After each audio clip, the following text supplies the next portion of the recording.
رزق کے بارے میں پریشان نہ ہوا کریں کہ جی کہاں سے آئے گا، اللہ نے ذمہ لیا ہوا ہے۔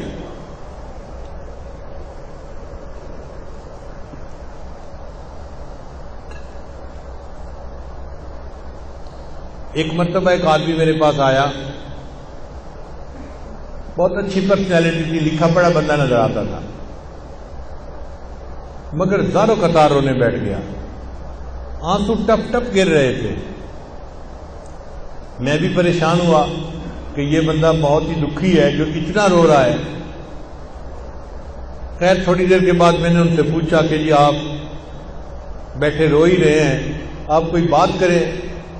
اس نے کہا جی میں ایک گورنمنٹ آفیسر تھا اور ان دنوں گولڈن شیک ہینڈ والی ترتیب چلی تھی کہ گورنمنٹ کہتی تھی کہ جو بندہ اپنی ریٹائرمنٹ لے لے گا ہم اسے منافع بھی دے دیں گے اور وہ پھر کوئی اور کام کر کے اپنی زندگی گزارے۔ گورنمنٹ کو فائدہ یہ تھا کہ ورکر کم ہو جائیں گے اور ورکر کو فائدہ یہ تھا کہ ایک ہی وقت میں پیسے مل جائیں گے تو مکان خرید لیں گے، بیٹی کی شادی کر لیں گے، یا فلاں کر لیں گے یا فلاں کر لیں گے۔ وہ کہنے لگا کہ مجھے تقریباً 16 لاکھ روپیہ ملے جو بینیفٹ کے تھے۔ میں نے اور بیوی نے مشورہ کیا کہ ہم اس کو رکھ دیتے ہیں اور اپنے گزارے کے لیے میں کہیں پہ جاب کر لیتا ہوں چھوٹی موٹی، اور روٹی ہم کھا ہی لیں گے اور یہ پیسے بچوں کی تعلیم اور ان کی شادیوں کے کام آئیں گے۔ کہنے لگا کہ میرا ایک دوست تھا، میں نے کئی باتوں باتوں میں اس کو بھی بتا بیٹھا کہ مجھے گورنمنٹ سے 16 لاکھ ملے ہیں اور میں نے رکھ دیے ہیں۔ اب وہ بندہ میرے پیچھے پڑ گیا کہ ایک کاروبار ہے اور بڑا نفع ہے اس میں، بڑا فائدہ ہے اس میں، بڑا فائدہ ہے، اور اگر تم پیسہ لگاؤ تو محنت میں کروں گا اور تمہیں گھر بیٹھے بٹھائے پیسے مل جائیں گے۔ کہتا ہے کہ مجھے ڈر تھا کہ نہیں، تو میں اس کو نہ کرتا رہا۔ بالآخر ایک دن میری بیوی نے پوچھا کہ کیا مسئلہ ہے، تم کسی گہری سوچ میں ڈوبے نظر آتے ہو، کیا پریشانی ہے؟ تو میں نے اسے بتا دیا کہ میرا ایک دوست ہے وہ مجھے کاروبار کے لیے کہہ رہا ہے۔ بیوی نے مشورہ دیا کہ آپ ایسا کریں کہ اس کو 16 لاکھ نہ دیں، اس کو 8 لاکھ دے دیں اور دیکھیں 8 لاکھ کا وہ آپ کو کیا فائدہ دیتا ہے، پتہ چل جائے گا 1 سال میں۔ تو اگر نقصان ہونا ہوا تو آدھے پیسوں میں ہوگا، پورے پیسوں میں تو نہیں ہوگا نا۔ کہتا ہے مجھے بات اچھی لگی اور میں نے 8 لاکھ روپے اس بندے کو دے دیا۔ اس بندے نے کہا تھا جی آپ کو ہر مہینے 25-30 ہزار مل جایا کرے گا۔ اب ہر مہینے کی پہلی تاریخ کو وہ ہمارے گھر آ کے کیش یا چیک کو دے دیتا۔ میں نے ایک چھوٹی موٹی جاب شروع کر لی اور ہمارا گزارا بہت اچھا ہو گیا۔ 25-30 ہزار ادھر سے آ جاتے تھے، باقی ادھر سے مل جاتے تھے اور ہم آرام کی زندگی گزارے۔ 1 سال پورا اسی طرح گزر گیا۔ تو میری بیوی نے کہا کہ یہ تو بڑا اچھا کاروبار ہے کہ جس میں اتنے پیسے دینے سے ہمیں ہر مہینے اتنے پیسے مل جاتے ہیں۔ سال گزرا تو میرے دوست نے کہنا شروع کر دیا کاروبار تو بہت اچھا ہے لیکن ہم نے پیسے تھوڑے لگائے ہیں، اگر اور زیادہ لگا دیں تو اور نفع ہو جائے گا۔ میں نے بیوی کو بتایا، اس نے کہا ہم نے 1 سال آزمایا ہے، دیکھا ہے شریف آدمی ہے، اچھا آدمی ہے، وعدہ پورا کرتا ہے، تو آپ اس کو باقی بھی پیسے دے دیں۔ کہتے ہیں میں نے اس کو باقی 8 لاکھ بھی دے دیے۔ اب باقی 8 لاکھ دینے کی دیر تھی، اس نے تو نگاہیں بدل لی، فون پہ بات کرنی چھوڑ دی، میں مصروف ہوں ابھی کال نہیں لے سکتا، میں بعد میں کال کروں گا، میں یہ کروں گا، میں وہ کروں گا، اور جو ہر مہینے پیسے دیتا تھا وہ بھی اس نے ڈیلے کرنا شروع کر دیے۔ پہلی تاریخ کے پیسے 10 تاریخ کو دیے، پھر دوسرے مہینے اس نے 20 تاریخ کو پیسے دیے، اور تیسرے مہینے مہینہ ختم ہو گیا اور پیسے دیے ہی نہیں۔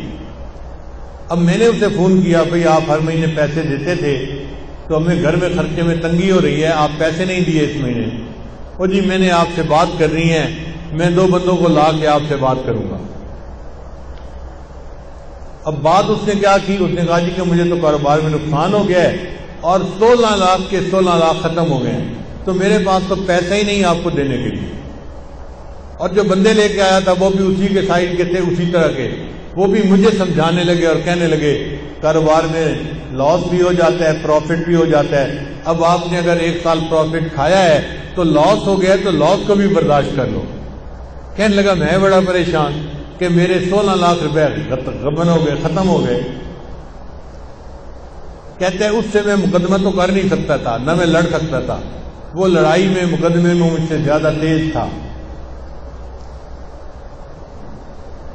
لیکن مجھے گلٹ تھا اندر ایک میرے صدمہ تھا کہ یہ میرے بچوں کے لیے پیسے تھے، میں اس کو محفوظ رکھتا تو بچوں کی پڑھائی میں کام آتے، بچوں کی شادیوں میں کام آتے. میں نے بچوں کے پیسوں کو ضائع کر دیا، لہذا میں نے خود یہ غلطی کی. کہنے لگا کہ اب میرے اندر اتنا گلٹ ہے کہ بس ہر وقت آنسو بہتے رہتے ہیں اور مجھے سمجھ نہیں آتی کہ میں کیا کروں.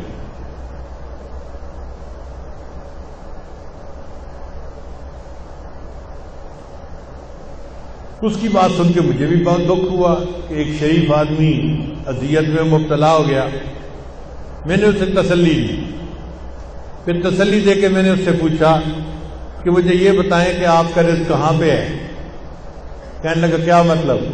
میں نے کہا آپ کا رزق زمین میں ہے یا آسمانوں میں ہے؟ کہتے جی آپ بتا دیں. میں نے کہا اللہ تعالیٰ فرماتے ہیں وَفِي السَّمَاءِ رِزْقُكُمْ، اور تمہارا رزق آسمانوں میں ہے. تو جب ہمارا رزق آسمانوں میں ہے تو ہمارا رزق کوئی ہتھیار نہیں سکتا، کوئی چوری نہیں کر سکتا.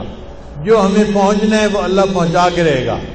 اگر کسی نے پہنچانے میں بددیانتی کی تو اللہ دوسرے ڈاکیے کے ذریعے سے پہنچا دیں گے، کسی اور طریقے سے پہنچا دیں گے. اللہ اس پر قادر ہے کہ اس کو پہنچائے. اس کو تھوڑا تسلی ہو گئی.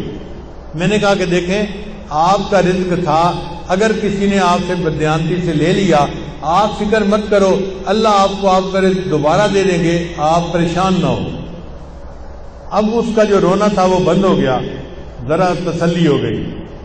میں نے اسے بیعت کے کلمات بھی پڑھا دیے اور اس کو کہا کہ بس اپنے دل سے معاف کر دو اور یہ عہد کرو کہ یا اللہ اس نے میرے ساتھ بددیانتی کی، میں زندگی بھر کبھی کسی کے ساتھ بددیانتی نہیں کروں گا.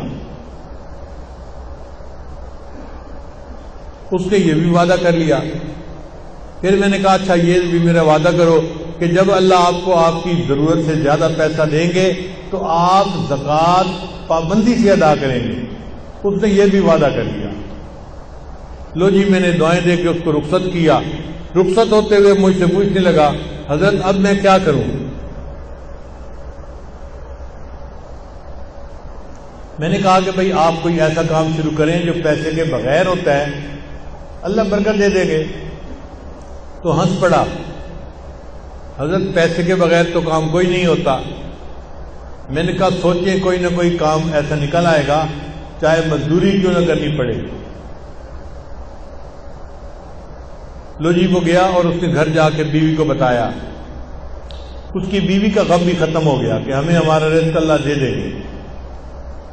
پھر بیوی نے اس کو مشورہ دیا ہم دیہات میں رہتے ہیں اور یہاں جو کسان ہوتے ہیں نا یہ کھاد خریدتے ہیں شہر سے، اور ان پڑھ ہونے کی وجہ سے ان کو پتہ ہی نہیں چلتا کہ یہ کھاد کون سی ہے اور کون سی نہیں ہے. تو آپ اگر شہر کی کسی کمپنی سے کھاد کی بوریاں کریڈٹ پہ لے کر آئیں اور ان دیہاتیوں کو یہاں بیچ دیں پروفٹ رکھ کے، تو پھر پیسے آپ واپس کر دینا اور کچھ آپ کو نفع مل جائے گا. لو جی یہ بندہ کھاد کی کمپنی کے پاس گیا ملتان میں. ان سے بات کی کہ مجھے جی آپ 10 بوریاں دے دیں کریڈٹ پہ، میں آپ کو پیسے مہینے کے اندر واپس کر دوں گا. وہ کہے جی ہم تو آپ کو نہیں جانتے، ہم آپ کو کیسے دے دیں؟ یہ کہے جی میرے کاغذات دیکھو، میں اتنا آفیسر تھا گورنمنٹ کے اندر، یہ بھی مجھے جانتا ہے، یہ بھی جانتا ہے، یہ بھی جانتا ہے. وہ کہیں کہ بھئی ہمیں تو شکل صورت سے بھی نظر آتا ہے کہ تم آفیسر رینک کے پڑھے لکھے بندے ہو، لیکن ہم بغیر پیسے کے کیسے اپنا مال دے دیں؟ ہم نہیں دے سکتے. اب یہ بیچارہ روز جائے اور روز ان کی منت حفاظت کرے کہ آپ لوگ میرا کام شروع کروا دیں. جو مینیجر تھا نا وہاں کا وہ ذرا رحم دل بندہ تھا، اس کو رحم آ گیا.